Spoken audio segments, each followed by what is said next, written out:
পয়গম্বর সাল্লাল্লাহু আলাইহি সাল্লাম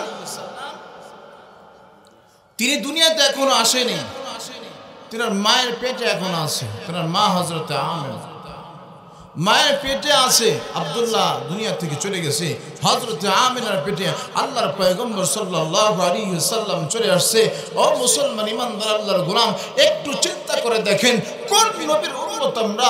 আল্লাহর পয়গম্বরের মা হযরত আমেনার পেটে যখন আল্লাহর পয়গম্বর আছে, আল্লাহর পয়গম্বরের মা হযরত আমেনা যখন নাস্তা দিয়ে হেঁটে যায়, আল্লাহ পাক রব্বুল আলামিন আসমানের যে মেঘমালা আছে, এই আসমানের মেঘমালা আল্লাহর পয়গম্বরের মা আমেনার উপরে ছায়া দিতে থাকে, ছায়া দিতে থাকে। আরো আসতে বলেন সুবহানাল্লাহ। ও মুসলমান ইমানদার আল্লাহর গোলাম, শুধু তাই নয়, আল্লাহর পয়গম্বর সাল্লাল্লাহু আলাইহি সাল্লামের মা বলেন, হযরত আমেনা বলেন, ও মক্কাবাসী শোনো, আব্দুল মুত্তালিবের স্ত্রী তাকে বলতেছিল, মা তুমি কি জানো আমার অবস্থাটা কেমন? আমার গায়ের ভিতরে সুগন্ধি দিয়ে দিয়েছে, আমি সুগন্ধি ব্যবহার করি না, কিন্তু আমার পেটে যে বাচ্চাটা আছে, এই বাচ্চাটার কারণে আল্লাহ পাক রব্বুল আলামিন আমার দেহের ভিতরে এমন সুগন্ধি দিয়েছে যেটা আমি নিজে কখনো অনুভব করি নাই। সুবহানাল্লাহ বলেন। এই শরীরের সুগন্ধি নেওয়ার জন্য মক্কার অলিতে গলিতে মানুষগুলো দাঁড়ায় থাকতো, কখন আমেনা বের হবে, এত মনোমুগ্ধকর ঘ্রাণ তার শরীর থেকে আমরা নেব। সুবহানাল্লাহ। ও মুসলমান ইমানদার আল্লাহর গোলাম, আল্লাহর পয়গম্বর সাল্লাল্লাহু আলাইহি সাল্লামের মা আমেনা বলতেছে, আল্লাহর পয়গম্বর যখন পেটের ভিতরে আছে, রাস্তা দিয়ে আমরা যখন অনেক সময় চলাফেরা করি, আচ্ছা বলেন তো রাস্তার ভিতরে অনেক সময় পাথর থাকে কি থাকে না? জোরে বলেন, জোরে বলেন। যদি পাথরের উপরে পা দিই তাহলে ব্যথা লাগে না? হ্যাঁ। হযরত আমেনা বলতেছে, আল্লাহর কসম করে বলি, আমার পেটে বাচ্চা থাকা অবস্থায় আমি যখন নাস্তা দিয়ে হাঁটতাম, এই পাথরগুলো মোমের মতো নরম হয়ে যেত। সুবহানাল্লাহ। বর্তমান তো প্রত্যেকের বাড়িতে মোটর আছে, ডিপ টিউবওয়েল আছে পানি তোলার জন্য। আগের জামানায় কিন্তু এটা ছিল না। কুয়া থেকে পানি নিত। কোথায় থেকে? কুয়া থেকে পানি নিত। হযরত আমেনা যখন কুয়ার কাছে যাইতো পানি আনার জন্য, মক্কার অনেক মহিলাগুলো দাঁড়ায় থাকতো, কখন হযরত আমেনা আসবে। আমেনা যখন আসবে তখন পানি নেব। কেন? নিচ থেকে পানি তুলতে অনেক কষ্ট হয় রশিদ দ্বারা, কিন্তু হযরত আমেনা যখন পানি আনতে যাইতো, নিচ থেকে পানিগুলো উতলাইতে উতলাইতে মুখের কিনারায় চলে আসতো। সুবহানাল্লাহ। বলতো, আমেনা তুমি একটু দাঁড়াও, আমরাও পানি নিই, তারপরে তুমি এখান থেকে যাবে। সেই নবীর উম্মত আমি, সেই নবীর উম্মত আপনারা, অথচ আল্লাহর পয়গম্বরকে আমরা কষ্ট দেই। আল্লাহর পয়গম্বরের সুন্নাত আমাদের ভিতরে নাই। যদি জিজ্ঞাসা করি কিয়ামতের ময়দানে আল্লাহর নবীর সুপারিশ চান কে কে, সবাই হাত তুলবে। কথা বলেন না? এদেন তুলতে বলি নাই, তারপরেও কি লোভ সামলাইতে পারে না, হাত উঠে ফেলছে, কিন্তু চেহারা দিকে তাকাইলে নবীর সুন্নাত নাই। কথা বলেন না কেন? আল্লাহর নবীকে ভালোবাসতে হবে, কলিজা থেকে ভালোবাসতে হবে। কলিজা থেকে যদি আপনি না ভালোবাসেন, নিজের জীবনের চাইতে ভালোবাসতে না পারলে, আল্লাহ পাক রব্বুল আলামিন, আল্লাহ পাক রব্বুল আলামিনের পয়গম্বর বলেছেন তুমি খাঁটি মুমিন না। খাঁটি মুমিন হইতে হবে। খাঁটি মুমিন হইতে কি লাগবে? قال النبي صلى الله عليه وسلم لا يؤمن أحدكم حتى أكون أحب إليه من والده وولده والناس أجمعين। মুসলমান বন্ধুরা আমার কথাগুলো দিল দিয়ে বুঝবেন। আল্লাহর পয়গম্বর সাল্লাল্লাহু আলাইহি ওয়াসাল্লাম বলেন, যতক্ষণ পর্যন্ত তুমি তোমার জীবনের চাইতে আমি পয়গম্বরকে ভালোবাসতে না পারবা, ততক্ষণ পর্যন্ত তুমি খাঁটি ইমানদার মুত্তাকি হইতে পারবে না। ও মুসলমান ইমানদার আল্লাহর গোলাম, আমি আপনি আল্লাহর পয়গম্বরকে কতটুকু ভালোবাসলাম আর কতটুকু ভালোবাসার দরকার, এই নমুনাটা আমাদের জানা দরকার আছে না নাই? ও মুসলমান ইমানদার আল্লাহর গোলাম, আমরা তো মুহাব্বত করি আল্লাহর পয়গম্বরকে, মুহাব্বত করি ইয়া নবী সালাম আলাইকা, গরম গরম জিলাপি। কথা কর না কেন? মসজিদে জিলাপি যতক্ষণ পর্যন্ত আছে, আমাদের দিলের ভিতরে মুহাব্বত আছে, ভালোবাসা আছে।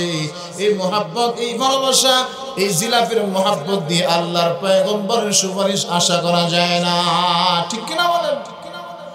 যেটা বলতেছিল আল্লাহর পয়গম্বর, তিনি তো রহমাতুল লিল আলামিন।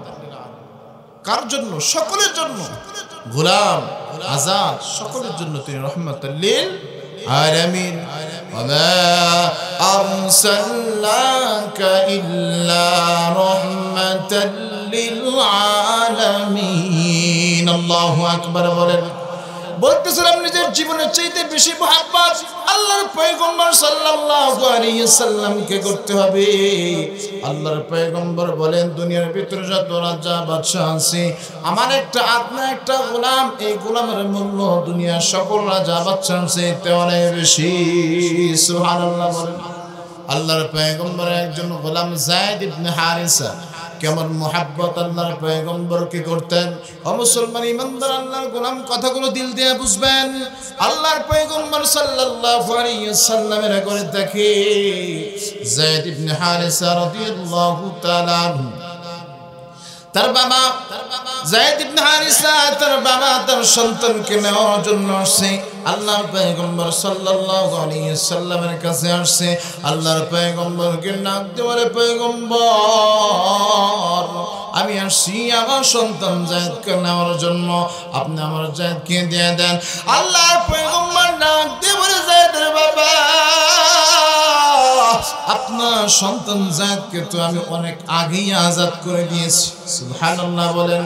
হয়নি? মুসলমান আওয়াজে বলেন সুবহানাল্লাহ। অনেক আগে আমি আজাদ করে দিয়েছি, তুমি ইচ্ছা করলে তোমার সন্তান যায়েদকে তুমি নিয়ে যেতে পারো, আমার কোনো সমস্যা নাই। আল্লাহর পয়গম্বর বলে, ও যায়েদের বাবা, বাবা থেকে সন্তানকে পৃথক করার দায়িত্ব আমার না, বাবা আর সন্তানকে মিলানোর দায়িত্ব দিয়ে পাঠাইছেন আমার আল্লাহ। মুসলমান ইমানদার আল্লাহর গোলাম বাবা এবং যায়েদকে ডাক দিয়ে বলে, ও যায়েদ, তোমার মা তোমার জন্য অপেক্ষা করতেছে, চলো তোমার মায়ের কাছে যাই। আল্লাহর পয়গম্বর তোমাকে আজাদ করে দিয়েছে, তাহলে তোর কোনো সমস্যা নাই, চলো তুমি আমার সাথে বাড়িতে যাই। যায়েদ ইবনে হারিসা ডাক দিয়ে বলে, বাবা, তুমি বাবা হইতে পারো, তোমার সম্পদ থাকতে পারে, তোমার সাথে আমি যাইতে পারি না। আল্লাহর পয়গম্বর সাল্লাল্লাহু আলাইহি সাল্লাম অবস্থাগুলো দেখে যায়, ডাক দিয়ে বলে, বাবা, তোমার সম্পদ থাকতে পারে, তোমার ভালো ঘর থাকতে পারে, ভালো বাড়ি থাকতে পারে, তোমার উট থাকতে পারে, তোমার ঘোড়া থাকতে পারে, সুন্দর ব্যবস্থা তোমার থাকতে পারে, কিন্তু আমি যেই ঘরের ভিতরে আছি, এই ঘরের মতো মূল্যবান বরকত না ঘর তোমার নাই। সুবহানাল্লাহ। যায়েদ ইবনে হারিসা বলে, কেমন মূল্যবান ঘর একটু জানতে চাই। আল্লাহর পয়গম্বর জলিল কদর সাহাবী যায়েদ ইবনে হারিসা দেখতে বলে, বাবা, তোমার সুন্দর ঘর দেখতে পারে, কিন্তু আল্লাহর পয়গম্বরের ছোট্ট একটা ভাঙ্গা কুড়ি ঘর, এই ঘরের ভিতরে কার আগমন ঘটে তুমি কি জানো? আল্লাহ রব্বুল আলামিন দুনিয়ার ভিতরে যত ফেরেশতাকে আল্লাহ তারা সৃষ্টি করেছেন, সৃষ্টি করার ভিতরে এই সৃষ্টির ভিতরে সবচেয়ে বড় ফেরেশতা, সবচেয়ে মূল্যবান ফেরেশতা হযরত জিবরাইল আমিন। জিবরাইল আমিনের আগমন ঘটে এই ঘরের ভিতরে, একবার নয়, দুইবার নয়, যত পয়গম্বর আছে সকল পয়গম্বরের কাছে সবকিছু মিলে আসছে 30,000 বার, 24,000 বার।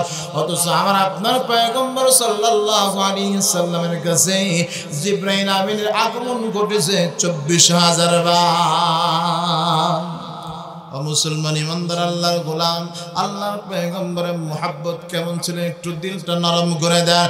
যায়েদ ইবনে হারিসা ডাকতে বলে, ও বাবা, আমি এমন একটা ঘরের ভিতরে থাকি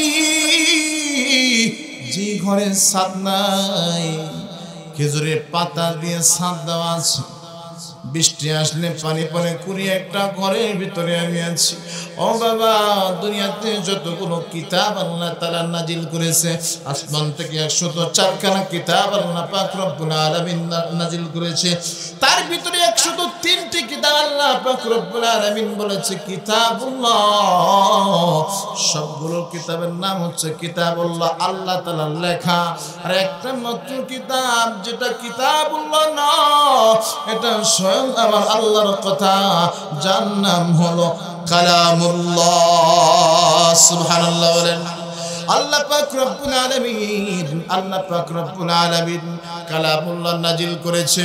দুনিয়ার কোন বান্দা যদি চিন্তা করে আমি এমপি ব্যারিস্টার এমপি মন্ত্রীর সাথে কথা বলতে হবে, বলেন তো তার ভাইয়া বিভিন্ন মাধ্যম লাগে কি লাগে না? কথা বলেন। কিন্তু আল্লাহ পাক রব্বুল আলামিন বলে বান্দা আমি মালিক তোমার রব। আমাদের রব কে? আর জোরে বলে আমাদের রব কে? হায়াতের মালিক কে? মৌতের মালিক কে? রিজিকের মালিক কে? অসুস্থতা দান করনেওয়ালা কে? সুস্থ রাখার মালিক কে? আল্লাহ পাক রব্বুল আলামিন বলে বান্দা আমি এমন একজন রব,